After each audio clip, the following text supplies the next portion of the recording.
রিক্সা চালিয়ে প্রতিদিন কত টাকা ইনকাম করেন? এই 600-700 টাকা মামা। 600-700 টাকা। জমা দিয়ে 600-700 টাকা কামাই দিই।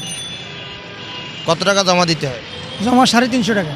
আবার রোডে খরচ আছে 1-150, মানে 1200-1300 টাকা মারান যায়। হ্যাঁ চলে, টুকটাক চলে, না চললে তোর চালাইতাম না মামা। চলে সংসার আল্লাহর রহমতে ভালোই চলে। পুলিশ কি আপনাদেরকে কোনো ঝামেলা করে এখন? না না না, পুলিশ কোনো ঝামেলা করে না আমার। পুলিশ কোনো ঝামেলা করে না, কেউ করে না এখন, কোনো ঝামেলা নেই, ঝামেলা মুক্ত হয়ে গেছি। ছাত্ররা যে ট্রাফিক পুলিশে কাজ করছে তাদের কাছ থেকে কোনো সহযোগিতা পান? হ্যাঁ পাই, তারা যা করতেছে ভালোই করতেছি, তাদেরকে সহযোগিতা পাই আমরা। পুলিশের কাছ থেকে কোনো হেনস্থা হন না এখন? 5 আগস্টের আগে যে এমন অটোরিকশা ধরতো, আগস্টের পরে কি আর ধরে?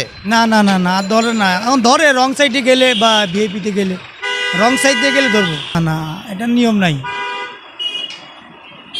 ওটা নিয়ম নাই। যে আমি যেখানে উঠছি এটাও নিয়ম নাই। আমি চাই সরকারের কাছে এই অটো রিক্সা বন্ধ করুক। আমিও চাই, আমি একজন ড্রাইভার, তারপরও চাই এটার মনে করো ব্রেক ঠিক নেই। ঠিক আছে মামা, এটা বন্ধ হোক। এই পায়ে রিক্সা চাইলে এখন অটোতে আয়া পড়ছি। পায়ে রিক্সায় যাত্রী উঠতে চায় না, পায়ে রিক্সায় যাত্রী উঠতে না নাম ছিল আমার কাছে একদিন। পরে এই দিন ধরে আমি আর পায়ে রিক্সা চালাই না মামা। এই অটো ধরছি, 3 মাস ধরে অটোই চালাইতেছি।